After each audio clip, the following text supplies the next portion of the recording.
तो दोस्तों कल हम जो वीडियो बनाए थे उस वीडियो का जो सेकंड पार्ट है आज वो मैं बनाने जा रहा हूँ। तो जो बीफार्म स्टूडेंट्स है वीडियो का जो सब्जेक्ट था वो था overview of related subjects with industrial activity. और ये एक फॉर्मुलेशन बेस्ड एनालिसिस है जो मैं मेरे एक्सपीरियंस के तौर पे बनाया हूँ। तो शायद इसमें कुछ कुछ गैप्स भी रह सकता है। तो मैं चाहूँगा कि जो एक्सपर्ट्स है जो इंडस्ट्री में काम कर रहे हैं वो भी मेरा वीडियो देखें और मुझे कमेंट्स करें कि और भी क्या क्या पॉइंट्स इसमें आ सकता है। तो मैं और अच्छी तरह ये पॉइंट्स को मैं मेरा नेक्स्ट वीडियो में डाल के उसको मैं आप लोगों को बता सकता हूँ। तो नेक्स्ट जो है जो भी मैं बनाया हूँ वो मेरा एक्सपीरियंस के तौर पे है।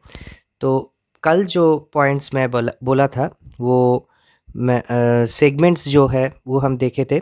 We can divide the industrial activity in the following segments बोल के मैं ये सेगमेंट्स में डिवाइड किया था। वो लास्ट वीडियो में है जो कि मैं डिस्क्रिप्शन बॉक्स में उसका लिंक दे दूँगा। और मैं एक अलग सा प्लेलिस्ट में ये सभी वीडियो को रख दूँगा। तो आप लोग जब बाद में देखेंगे तो वो प्लेलिस्ट को फॉलो कर लीजिएगा तो पूरा वीडियो आपको आ जाएगा समझ में और देखने में। तो फर्स्ट का जो पॉइंट है द स्टोर, ये हम कल बोल चुके हैं। अभी हम मैन्युफैक्चरिंग सेगमेंट देखेंगे। तो स्टोर में हम देखे थे ये सब पॉइंट कि एक मैनेजर या एक सुपरवाइज़र का क्या नॉलेज होना चाहिए उसका इंटरव्यू के पहले। आज हम देखेंगे production section. So the manufacturing segment, और मैं पहले बोल चुका हूँ कि मैन्युफैक्चरिंग सेगमेंट मैं सिर्फ टैबलेट का एग्जाम्पल के तौर पे दिखाऊंगा और बाकी का जो फॉर्मुलेशंस है वो अगर अलग अलग से बनाना चाहूँगा तो वीडियो बहुत बड़ा हो जाएगा। तो ओवरऑल जो जो टॉपिक्स मैं उधर बताऊंगा तो वो समझ के आपको बाकी का जो मैन्युफैक्चरिंग प्रोसेस में कैसे कैसे आपको तैयार करके जाना है समझ में आ जाएगा। जैसे कि सपोज़ टैबलेट का जब मैन्युफैक्चरिंग होता है तो वो क्या क्या चैलेंजेस हम लोगों को फेस करना पड़ता है कि कंप्रेशन में टैबलेट है तो कंप्रेशन में क्या क्या चैलेंजेस है, तो क्या क्या प्रॉब्लम्स आता है, तो वो प्रॉब्लम्स को कैसे हटाया जाता है, ऐसा नॉलेज। तो अभी सोच लीजिए कि सस्पेंशन बनाने जा रहे हैं तो सस्पेंशन बनाने के टाइम पे क्या क्या चैलेंजेस हम लोगों को फेस करना पड़ सकता है। तो स्यूटिक्स का जो सब्जेक्ट है हमारा पी फार्म में उसमें आप लोगों को ये सब का मालूम पड़ जाता है। तो आप थोड़ा थोड़ा जो टैबलेट में मैं बताऊंगा उसके साथ रिलेट करके जो फॉर्मुलेशन के लिए आप इंटरव्यू देने जा रहे हैं तो उस फॉर्मुलेशन को थोड़ा देख के जाइएगा। जैसे जैसे टैबलेट में पॉइंट बताया हूँ तो उसके ऊपर बेस करके। तो मैन्युफैक्चरिंग में देखिए जो फर्स्ट पॉइंट है, the manufacturing segment is mainly concerned with pharmaceutics and pharma engineering और pharm tech. Okay, API and formulation both industries में ही फार्मास्यूटिक्स, फार्मा इंजीनियरिंग या फार्मटेक, इसका जो हमारा बी फार्म का सिलेबस होता है इसका ज़्यादा पोर्शन रहता है मैन्युफैक्चरिंग सेगमेंट में। और थोड़ा थोड़ा बहुत केमिस्ट्री, बेसिक केमिस्ट्री और मेडिसिनल केमिस्ट्री भी लगता है एपीआई सेगमेंट में। एपीआई सेगमेंट में बहुत सारा मतलब कि प्रोसेस होता है जो प्रोसेस फॉर्मुलेशन में उतना डीप में नहीं होता है। केमिस्ट्री का जो जो प्रोसेस है वगैरह, जैसे कि क्रिस्टलाइजेशन हो गया, फेज सेपरेशन हो गया, ऐसा physical and chemical both process. तो एपीआई इंडस्ट्री के लिए मेडिसिनल केमिस्ट्री और बेसिक केमिस्ट्री का भी ज़रूरत पड़ता है। तो ये जो स्लाइड मैं बनाया हूँ इसमें मैं फॉर्मुलेशन के ऊपर बेस करके बनाया हूँ, इसीलिए एपीआई का डिस्कशन इधर ज़्यादा नहीं किया। अगर आप लोग कमेंट सेक्शन में बताओगे कि एपीआई का डिस्कशन आप लोगों को इंटरेस्ट है तो मैं बाद में एक वीडियो बना के उसमें बता दूंगा कि मैन्युफैक्चरिंग का प्रोसेस एपीआई में कैसा कैसा नॉलेज होना चाहिए एपीआई इंडस्ट्री में इंटरव्यू देने से पहले। तो देखो बी फार्मेसी कोर्स का सिलेबस के हिसाब से स्यूटिक्स और इंजीनियरिंग हम लोगों को बहुत ज़्यादा ज़रूरत पड़ता है। उसके बाद क्या है, the relation of subjects depend on the type of formulation and area of work like granulation, compression, coating, packing etcetera. तो देखो जैसा जैसा नॉलेज हम लोगों को लेके जाना है बिफोर इंटरव्यू तो वो फॉर्मुलेशन के ऊपर डिपेंड करता है। जैसे कि तुम एक टैबलेट मैन्युफैक्चरिंग सेगमेंट में जा रहे हो या फिर कैप्सूल मैन्युफैक्चरिंग सेगमेंट में जा रहे हो या फिर liquid semi solid manufacturing segment में जा रहे हो, ये जो फॉर्मुलेशन का डिफरेंट डिफरेंट टाइप्स है, या फिर हो सकता है कि कोई मतलब जो कि सॉफ्ट जिलेटिन कैप्सूल होता है, या फिर कोई सपोजिटरी या पेसरीज बनाने का कंपनी में आप ज्वाइन करने जा रहे हो, तो तब उसके रिलेटेड जो फॉर्मुलेशन है उसके हिसाब से क्वेश्चंस पूछा जा सकता है, और उसके रिलेटेड जो सब मतलब हम बी फार्म सिलेबस में पढ़ते हैं वो पढ़ाई करना पड़ता है। अच्छा, अभी एरिया ऑफ वर्क भी डिफरेंट डिफरेंट हो सकता है, जैसे कि टैबलेट मैन्युफैक्चरिंग का वेट ग्रैनुलेशन का जो प्रोसेस है उसमें डिफरेंट डिफरेंट सेक्शन होता है। उसके बाद टैबलेट मैन्युफैक्चरिंग का बहुत सारा स्टेजेस होता है, जैसे कि ग्रैनुलेशन, कंप्रेशन, कोटिंग, पैकिंग। तो बड़ा कंपनी में इंटरव्यू देने जाओगे तो वो लोग डिफरेंट सेगमेंट के लिए भी रिक्रूट कर सकता है, जैसे कि कंप्रेशन का केमिस्ट चाहिए, कंप्रेशन का कोई बंदा चाहिए जो कि बी फार्म पास होके आया है। तो कंप्रेशन बेस्ड क्वेश्चंस ही आएगा जो कि आप पढ़ लिए हो आपका बी फार्म सब सिलेबस में। ऐसा हो सकता है कि एरोसॉल डिपार्टमेंट में आपको जॉब मिल रहा है, तो एरोसॉल डिपार्टमेंट में एरोसॉल प्राइमरी फिलिंग के लिए आपको तैयार करके जाना है, ठीक है। तो ऐसा क्वेश्चंस आ सकता है जो कि ये जो वीडियो मैं डिस्कस करूँगा उसको पूरा देखने से आपको एक ओवरऑल ओवरव्यू आइडिया हो जाएगा कि कैसे तैयार करके जाना है इंटरव्यू में। अगर मैं सभी फॉर्मूलेशन को लेके बात नहीं भी करूँ तो भी अगर आप समझोगे तो आपको पता चल जाएगा कि उस फॉर्मूलेशन के रिलेटेड सर्च कैसे करना पड़ेगा और या पढ़ना कैसे पड़ेगा।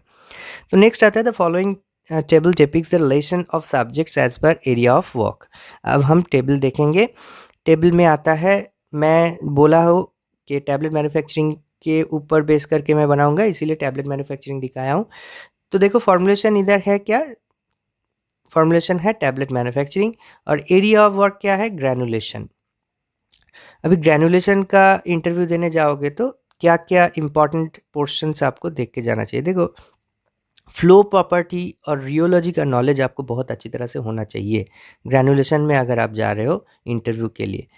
उसके बाद आता है मिक्सिंग, मिक्सिंग के बाद आता है ब्लेंडिंग। ये सब जो प्रोसेस है ग्रैनुलेशन के रिलेटेड जो प्रोसेस है तो उसका आपको बहुत ध्यान से पढ़ के तैयार करके जाना है।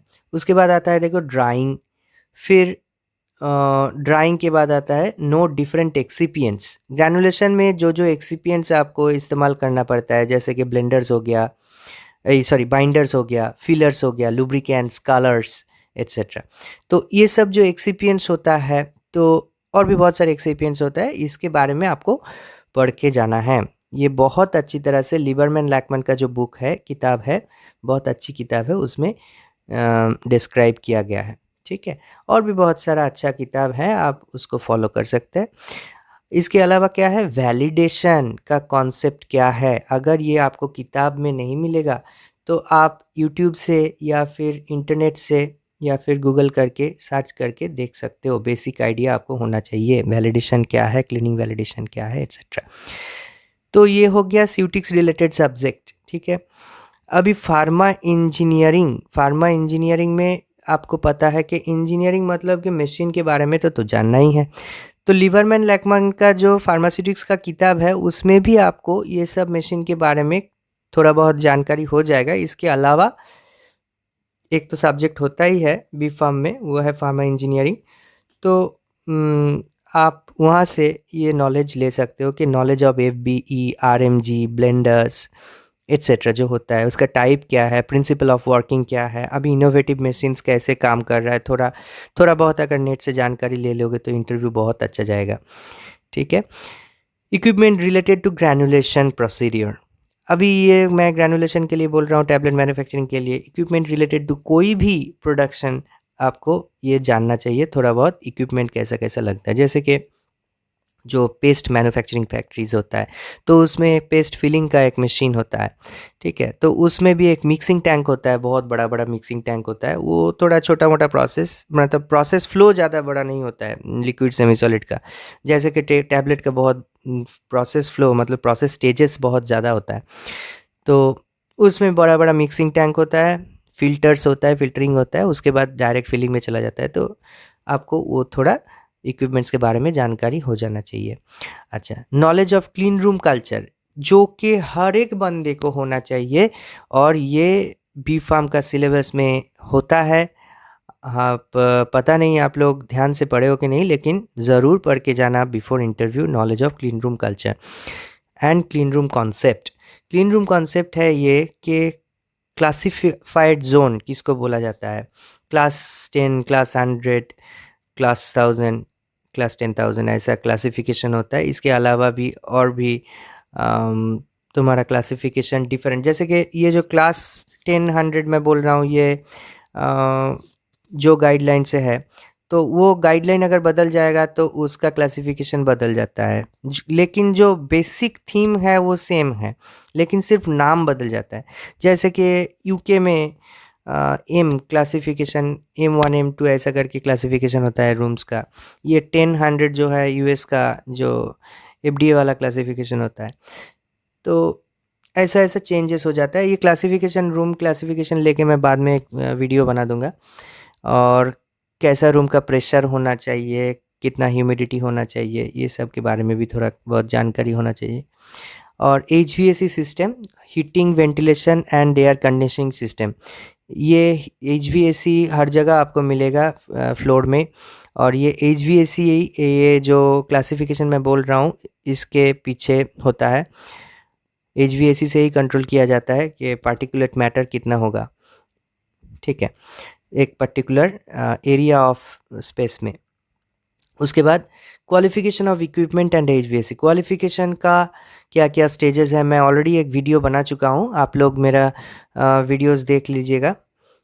तो वहाँ देखिएगा कि क्वालिफिकेशन क्या है, उसके लिए क्या क्या डॉक्यूमेंटेशन लगता है, तो उसमें आपको एक नॉलेज हो जाएगा कि क्वालिफिकेशन में क्या क्या चाहिए होता है। ये सब बेसिक नॉलेज है, सबको पता होके जाना चाहिए इंटरव्यू के पहले। अच्छा, अभी कंप्रेशन में आ गए।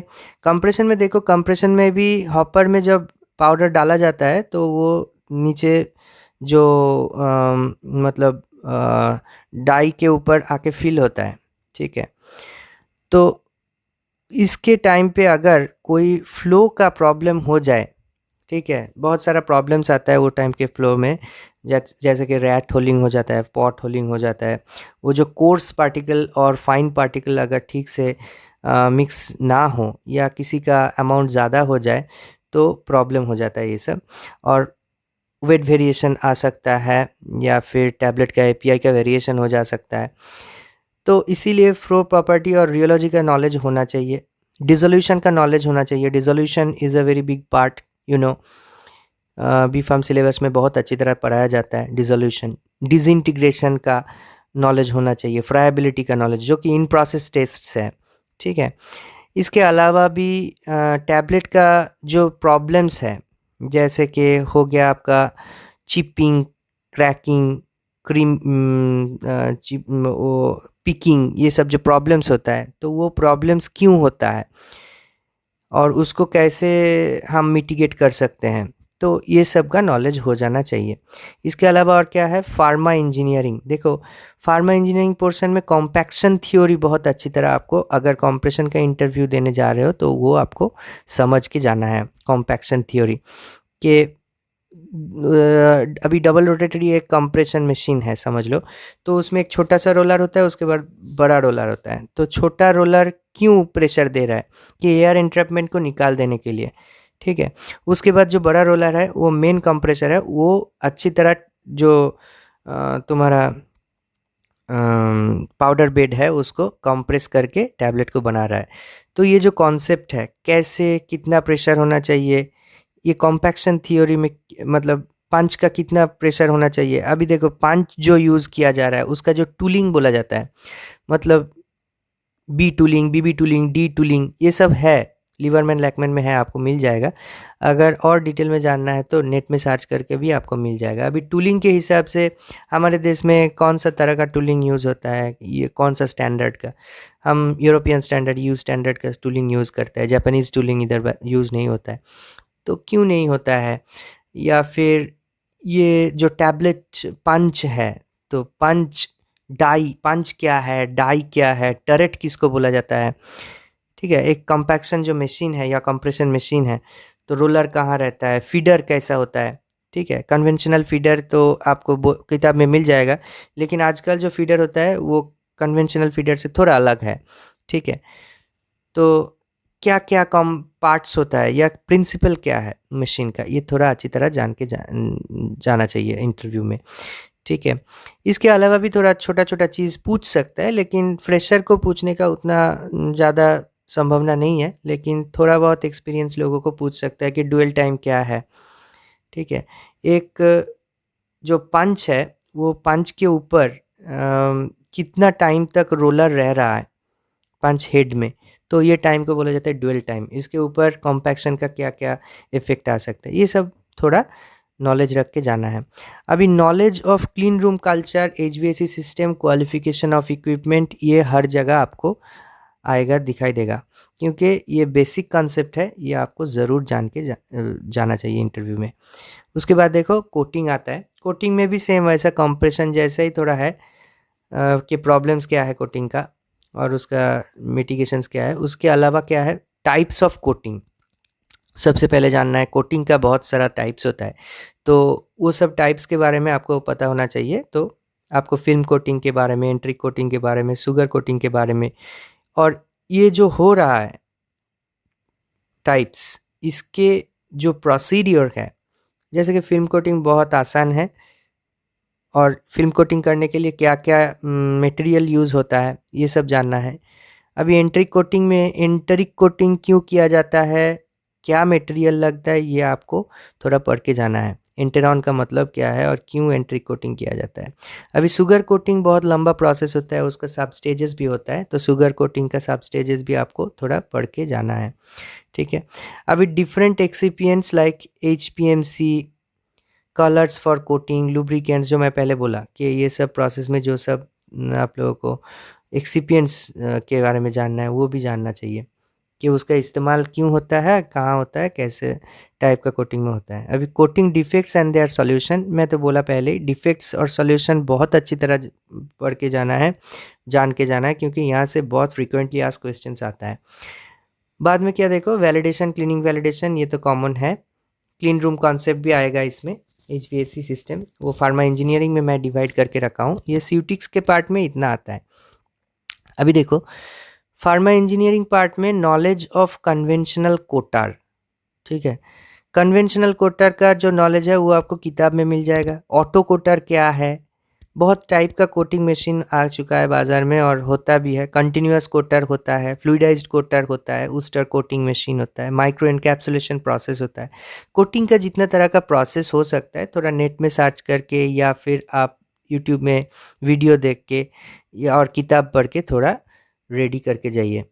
और कुछ मैं इधर लिख दिया हूँ, इसको भी सर्च करके देख लीजिएगा।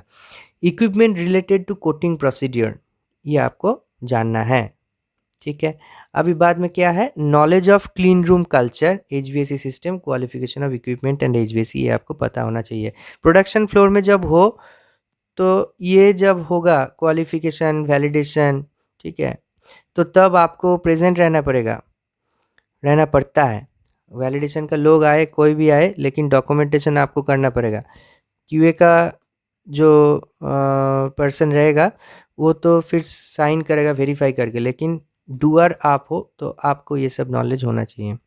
नेक्स्ट क्या आता है, प्राइमरी पैकिंग। प्राइमरी पैकिंग में देखो सीयूटिक्स में आता है फ्लो प्रॉपर्टी और रियोलॉजी, उधर भी हॉपर वगैरह होता है, ठीक है। नॉलेज ऑफ डिसोल्यूशन होना चाहिए, डिसइंटीग्रेशन होना चाहिए, फ्राइबिलिटी होना चाहिए। एक चीज़ दिमाग में बहुत अच्छी तरह से घुसा लेना चाहिए, पैकिंग वाला बहुत नॉलेजेबल होना चाहिए, क्योंकि पैकिंग ऐसा एक प्रोसेस है जहाँ से मार्केट कंप्लेन आने का चांसेस बहुत ज़्यादा है। तो उसको पहला स्टेजेस का अगर नॉलेज ना हो तो वो मार्केट कंप्लेन होके घूम के आएगा, पहले ही उसको हम चेक नहीं कर सकते हैं। तो एक पैकिंग का बंदे को बहुत नॉलेजेबल होना चाहिए। फ्लो प्रॉपर्टी, रियोलॉजी का knowledge, resolution, disintegration, friability, previous का जो भी स्टेप्स है उसका knowledge, validation, cleaning validation. Pharma engineering में क्या क्या आपको टैबलेट मैन्युफैक्चरिंग में मशीन्स मिल जाएगा, जैसे कि देखो स्ट्रिप पैकिंग मशीन मिलेगा, उसका प्रिंसिपल क्या है। ब्लिस्टर पैकिंग का मशीन मिलेगा, उसका प्रिंसिपल क्या है देखना है। Different components of blister packing machine and strip packing machine, ये आपको समझ में आना चाहिए।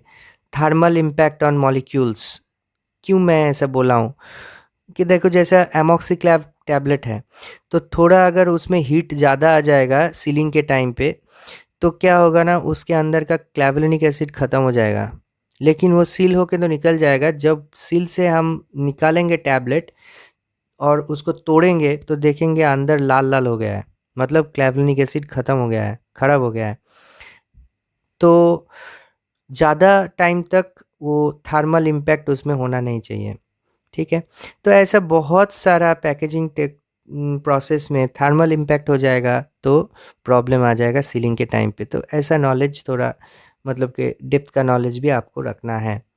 Knowledge of clean room culture, HVAC system qualification and HVAC, ये तो मैं बोला हूँ हर जगह आएगा, पैकिंग में भी आएगा और प्राइमरी पैकिंग में आएगा, सेकेंडरी पैकिंग में नहीं आएगा। अभी नेक्स्ट में देखो, सेकेंडरी पैकिंग एरिया जो कि क्लासिफाइड जोन में नहीं होता है, बाहर होता है, क्लासिफाइड जोन के बाहर। बाहर मतलब कि रास्ते में नहीं होता है, अंदर ही होता है। लेकिन क्या होता है, वो क्लासिफाइड जोन में उसका ज़रूरत नहीं पड़ता, क्योंकि वो ऑलरेडी पैक हो चुका है प्राइमरी पैकिंग मटेरियल से। तो एनवायरनमेंट के साथ कोई कांटेक्ट नहीं रहेगा अभी मटेरियल का, जो भी टैबलेट हो या कैप्सूल हो। इसीलिए सेकेंडरी पैकिंग में आप का वो जो ब्लिस्टर है या फिर स्ट्रिप है, वो डायरेक्टली किसके अंदर जाएगा, कार्टन के अंदर जाएगा। कार्टन के बाद वो शिपर के अंदर जाएगा, फिर स्ट्रिंग स्लीव ऐसे वगैरह कुछ पैकिंग है तो उसके अंदर जाएगा। तो देखो टैबलेट मैन्युफैक्चरिंग का सेकेंडरी पैकिंग में क्या क्या जानना चाहिए। देखो स्यूटिक्स पार्ट में जो आता है, तो वो knowledge of secondary packing materials जो होता है, carton, leaflet, sipper, bottle, tetra pack, ये सब क्या होता है ये सब जानना है। HDP, LDP, containers, poly covers etcetera, इसका इफ़ेक्ट क्या होता है प्रोडक्ट के ऊपर, इवन आपको सिलिका जेल तक का पता होना चाहिए, ठीक है, जो कि हाइग्रोस्कोपिक मटेरियल में डाला जाएगा। तो ठीक है, तो पैकेजिंग मटेरियल के ऊपर आपको नॉलेज होना चाहिए, जो स्यूटिक्स में आता है, आप थोड़ा पढ़ लीजिएगा। और क्विक कैलकुलेटिंग कैपेसिटी होना चाहिए। मैथमेटिक्स में अगर जो बंदा अच्छा है तो उसको सेकेंडरी पैकिंग बहुत अच्छी तरह आएगा, और जो प्लानिंग में बहुत अच्छा है, अगर आपका ये स्किल अच्छा है तो आप सेकेंडरी पैकिंग चूज़ कर सकते हो, बहुत आगे जाओगे प्लानिंग में। और कैलकुलेटिंग कैपेसिटी में अगर आप अच्छे हो तो रिकॉन्सिलिएशन एंड प्लानिंग का जो आउटपुट का जो प्लानिंग है वो करने में आपको दिक्कत नहीं होगा, आसानी से हो जाएगा और आप बहुत तरक्की करोगे। Strong man power handling skill, देखो सेकेंडरी पैकिंग में जो लोग काम करते हैं सुपरवाइज़र के तौर पे, केमिस्ट के तौर पे, उन लोगों को इंडस्ट्री का सबसे ज़्यादा मैन पावर को हैंडल करना पड़ता है, जो कि ज़्यादातर उतना लिखा पढ़ा नहीं होता है ज़्यादातर, और लोकल लैंग्वेज में बात करते हैं। तो इन लोगों को हैंडल करने के लिए बहुत अच्छी तरह हैंडलिंग स्किल होना चाहिए। उन लोगों को काम करवाना है आपको, ज़्यादा डांट के भी नहीं और ज़्यादा उन लोगों को मतलब छूट दे के भी नहीं। तो ये एक बैलेंस्ड काम होता है handling skill, man power handling skill. अभी knowledge of pharma code, bar code, 2D bar code etcetera आपको जानना चाहिए। इससे बहुत सारा फ्रीक्वेंटली आस्क्ड क्वेश्चंस आता है। आजकल हर पैक में ऐसा फार्मा कोड, बार कोड अच्छा कंपनी में ऐसा दिया जा रहा है कि उसको बहुत अच्छी तरह से ट्रेस कर सके स्कैन करके, ठीक है। Brief idea of all previous process का थोड़ा थोड़ा आइडिया हो जाना चाहिए जो मैन्युफैक्चरिंग में होके आया है, ठीक है। अभी क्या है, the secondary packing officer should have an I of N investigation officer. क्योंकि इन्वेस्टिगेशन ऑफिसर कैसा है, जैसे कि पुलिस का आँख है, वो सिर्फ ढूंढता रहता है कहाँ प्रॉब्लम्स है। अगर यहाँ से प्रॉब्लम चला जाए मार्केट में तो वो कंप्लेन होके रिटर्न आएगा। इसीलिए सेकेंडरी पैकिंग ऑफिसर को बहुत अच्छी तरह से सब कुछ चेक कर लेना चाहिए कि पैकेजिंग मटेरियल सही है कि नहीं, प्रिंटिंग सही आया कि नहीं, फिर तुम्हारा जो मटेरियल आ रहा है उसमें कोई प्रॉब्लम है कि नहीं, ट्रांसपेरेंट ब्लिस्टर है, बीच बीच में चेक किया करो ऐसा कि कोई प्रॉब्लम आया कि नहीं। तो A secondary packing officer should have an eye of an investigating officer like primary packing officer to control any complaint before it becomes a complaint. Complain होने से पहले ही आपको वो देख लेना है कि वो कंप्लेन ना हो। ओके, अभी फार्मा इंजीनियरिंग पोर्शन में जो जो पैकेजिंग का मतलब इक्विपमेंट्स यूज़ होता है, तो उसमें देखो ये आता है knowledge of leak test. Tablet में लीक टेस्ट किया जाता है, तो लीक टेस्ट क्या होता है, उसका apparatus कैसे काम करता है, कैसा दिखता है, ये सब जानना पड़ेगा। Knowledge of machines like auto cartonator, shrink wrap machine. Auto cartonator माने आजकल जो कार्टनिंग मशीन है वो ऑटोमेटिकली कार्टनिंग कर रहा है, तो वो कैसा दिखता है ये आपको इंटरनेट में मिल जाएगा, अच्छी तरह देख लेना उसका प्रिंसिपल। श्रिंक रैप मशीन, ये क्या क्या होता है, कैसे श्रिंकिंग होता है, ठीक है। Automatic शिपर packing machine, labelling machine, different printing techniques. ये प्रिंटिंग टेक्निक्स बहुत इंपॉर्टेंट है पैकिंग के जो इंटरव्यू देने जा रहे हैं उन लोगों के लिए। बहुत सारा प्रिंटिंग टेक्निक होता है, जैसे कि inject printing, laser printing, LED printing. Inject printing का भी अलग अलग टाइप का प्रिंट आता है, मतलब प्रिंसिपल आता है, तो ये थोड़ा जान लेना है, ठीक है। तो और क्या है अदर्स में, great skill of man power handling and modest behaviour, ठीक है। वो मैं स्यूटिक्स में थोड़ा लिखा था, एक्चुअली वो तो स्यूटिक्स का नहीं है, वो बिहेवियरल पार्ट है, तो इसीलिए बाद में मैं फिर से लिखा हूँ इधर, great skill of man power handling and modest behaviour, ये होना चाहिए, तभी आप ग्रो कर पाओगे सेकेंडरी पैकिंग में या पैकिंग सेक्शन में। Secondary packing officer handle highest number of man power of a production unit, ठीक है। तो this is the end of the slide. So friends, I think you are enjoying my channel. आप लोगों को अच्छा लग रहा है तो प्लीज़ सब्सक्राइब करो, और मुझे इंस्पायर करने के लिए थोड़ा बहुत कमेंट्स लिखो, और मुझे डेवलप करने के लिए मुझे क्रिटिसाइज़ करो। आज के लिए इतना ही, थैंक यू।